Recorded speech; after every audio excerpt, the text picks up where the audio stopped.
Hello friends, કેમ છો બધા? મારી ચેનલ નિશા પટેલ ગુજરાતીમાં તમારું સ્વાગત છે. આજે આપણે આ રોઝ ફાલુદાની રેસીપી બનાવીશું ફ્રેન્ડ્સ. તો આ ડ્રિંકને તમે 2-3 રીતથી અલગ અલગ રીતે બનાવી શકો છો ફ્રેન્ડ્સ. આ રીતે જેમ મેં બનાવ્યું છે એ રીતે તમને પસંદ ના આવે તો તમે અલગ રીતે પણ બનાવી શકો છો, એ પણ હું તમને આગળ જણાવીશ. પણ મને ખાતરી છે તમને આ રેસીપી બહુ જ સારી લાગશે. તમે જોઈ શકો છો, આ જોઈને જ મોંમાં પાણી આવી જાય એવી એકદમ ટેસ્ટી આ રેસીપી છે ફ્રેન્ડ્સ. ફાલુદા સેવ બનાવવાની ઝંઝટ વગર આપણે આ મિલ્કશેકને બનાવીને તૈયાર કરીશું ફ્રેન્ડ્સ. ફાલુદા સેવમાં મેદાનો ઉપયોગ થાય છે. આપણે આજે બીના મેદાની મિલ્કશેક ફાલુદા બનાવીશું. તો ચાલો રેસીપીને જોઈ લઈએ. તો આ એક પેનમાં મેં 1.5 ગ્લાસ દૂધ લીધું છે. તમે કોઈ પણ પ્રકારનું દૂધ લઈ શકો છો, તમારા ઘરમાં જે પણ દૂધ આવતું હોય તે. ફૂલ ફેટ દૂધ પણ લઈ શકો છો અને મલાઈ ઉતારેલું દૂધ પણ લઈ શકાય છે ફ્રેન્ડ્સ. તો દૂધને આપણે ગેસ પર રાખી દીધું છે ગરમ કરવા માટે. હવે તેમાં આપણે ખાંડ એડ કરીશું. તો તમારા ટેસ્ટ પ્રમાણે ખાંડ વધારે ઓછી લઈ શકો છો. આપણે આમાં રોઝ સિરપ પણ એડ કરવાનું છે, તો એ પ્રમાણે બહુ વધારે ખાંડ એડ નહીં કરીએ. હવે આપણું દૂધ ગરમ થાય છે ત્યાં સુધીમાં એક વાટકીમાં મેં 1 મોટી ચમચી એટલે કે 1 ટેબલ સ્પૂન આ તુકમરિયા જેને કહીએ છીએ આપણે એ લીધા છે, સબ્જા સીડ્સ.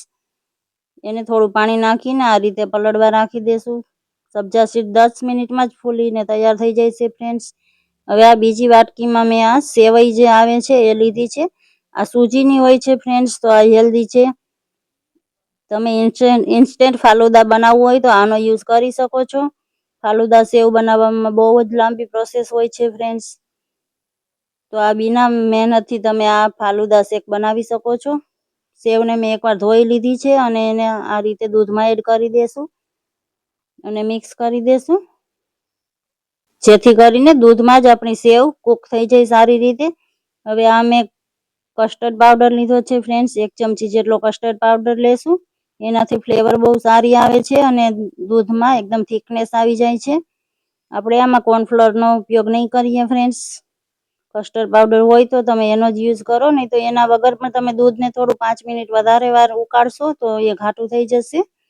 તો તમે કસ્ટર્ડ પાવડર વિના પણ બનાવી શકો છો આ રેસીપીને. હવે દૂધમાં આ રીતે ઉભરો આવી ગયો છે, તમે જોઈ શકો છો. હવે આપણે આ કસ્ટર્ડ પાવડર વાળું દૂધ એડ કરી દેશું અને સારી રીતે મિક્સ કરી લેશું. ફ્રેન્ડ્સ, તમે મારી ચેનલને સબસ્ક્રાઇબ ના કરી હોય તો પ્લીઝ ચેનલને સબસ્ક્રાઇબ જરૂર કરી દો અને બેલ આઇકનને પ્રેસ કરી દો, જેથી કરીને મારી નવી રેસીપીની નોટિફિકેશન તમને મળતી રહે. તો આ રીતે લો ટુ મીડિયમ ફ્લેમ પર આપણે સેવ સારી રીતે પાકી જાય ત્યાં સુધી આપણે આને કૂક કરી લેશું, જેથી કરીને એમાં કસ્ટર્ડ પાવડર પણ સારી રીતે કૂક થઈ જાય. તો આ રીતે તમે જોઈ શકો છો એકદમ ઘાટું થઈ ગયું છે. હવે આપણે એકવાર ચેક કરી લેશું સેવ સારી રીતે પાકી ગઈ છે કે નહીં. ચમચીને પણ એકદમ કોટ કરે છે એટલું આપણું આ મિશ્રણ ઘાટું થઈ ગયું છે, તમે જોઈ શકો છો. તો હવે આપણે આને વધારે કૂક નથી કરવાનું. ગેસની ફ્લેમ મેં બંધ કરી દીધી છે અને આ એક મિક્સિંગ બાઉલમાં મેં થોડા બરફના ટુકડા એડ કર્યા છે અને તેમાં આપણે આ સબ્જા સીડ્સ જે પલાળીને રાખ્યા હતા એ એડ કરી દેશું.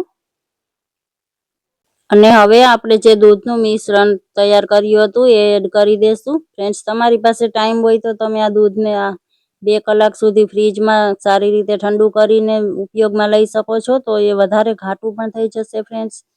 મેં અત્યારે તમને બતાવવા માટે અને થોડી વાર માટે જ ઠંડુ કર્યું હતું અને પછી આ રીતે બરફ ઉપર એડ કર્યું છે. હવે સારી રીતે ઠંડુ થઈ જાય પછી આપણે એમાં રોઝ સિરપ એડ કરીશું ફ્રેન્ડ્સ. તમે આ મિલ્કશેકને આ રીતે સેવ વગર બનાવવા માંગતા હોય તો તમે આને કોઈ બીજા ફ્રૂટ સાથે પણ બનાવી શકો છો ફ્રેન્ડ્સ. એ રીતે પણ બહુ સારું લાગે છે આ રેસીપી. આ રીતે મિક્સ કરી દેશું. હજી મને થોડું સિરપ ઓછું લાગતું હતું તો એ અડધી ચમચી જેટલું મેં પાછું એડ કર્યું છે.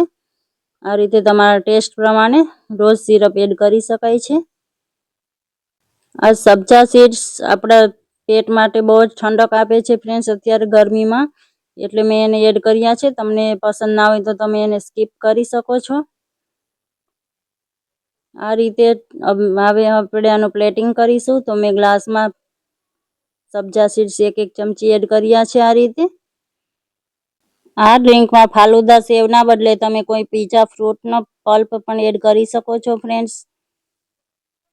હવે આપણે આ રીતે સર્વ કરી લેશું. આ મિશ્રણને આપણે ગ્લાસમાં સર્વ કરીશું.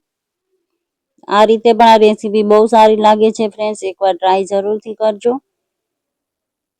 આ રીતની સેવાઈ માર્કેટમાં આસાનીથી મળી જાય છે, તમને ગમે ત્યાં મળી જશે, નહીં તો તમે ઓનલાઈન પણ મગાવી શકો છો.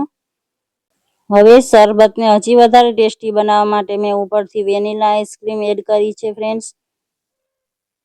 એ ટોટલી ઓપ્શનલ છે, તમે એના વિના પણ બનાવી શકો છો, પણ ઘરે કોઈ ગેસ્ટ આવ્યા હોય અથવા બાળકોને આ રીતનું આઈસ્ક્રીમ વાળું ડ્રિંક બહુ સારું લાગે છે. ઉપરથી મેં આ રીતે ચોપ ડ્રાયફ્રૂટ એડ કર્યા છે,